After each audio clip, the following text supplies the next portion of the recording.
কিন্তু আজকে যারা বলে নারীর সম্মান দেয় না, ওরা কি চায়? ওরা চায় নারীদের বেপরদায় নামাইয়া ভোগের সামগ্রী বানাবে, জেনা বেবিচার কইরা পুরা দেশটাকে বেশ্যা বানাতে চায়।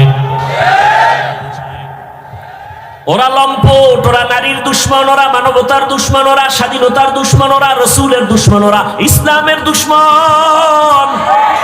ওদের মতো লম্পট চরিত্রহীন জমিনে আর কেউ নাই। ওরা তাসলিমার ফুটানো বাচ্চা।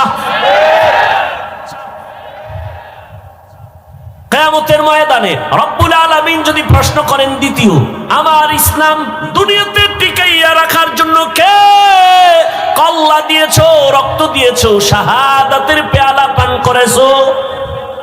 কিয়ামতের ময়দানে কোন পুরুষ দাঁড়াবার সাহস রাখবে না। সাইয়্যিদুশ শুহাদা, যাকে বলা হয় আমিরে হামজা রাদিয়াল্লাহু আনহু, রাসূলের চাচা, তাকে বলা হয় শহীদগণের সর্দার, তিনিও দাঁড়াবার সাহস নাই। আল্লাহর প্রশ্ন হলো, শহীদের ময়দানে প্রথম আমার দিন জিন্দা করার জন্য কে কল্লা দিয়েছো? একজন পুরুষ দাঁড়াতে পারবে না, সাইয়্যিদুশ শুহাদা আমির হামজাও দাঁড়াতে পারবে না। দাঁড়াবে একজন নারী, দাঁড়ায় বলবেন, হে মালিক, তোমার এই কথা অনুযায়ী প্রথম ইসলামের জন্য আমি কল্লা দিয়েছি আমি এক নারী, সুমাইয়া রাদিয়াল্লাহু তাআলা আনহা।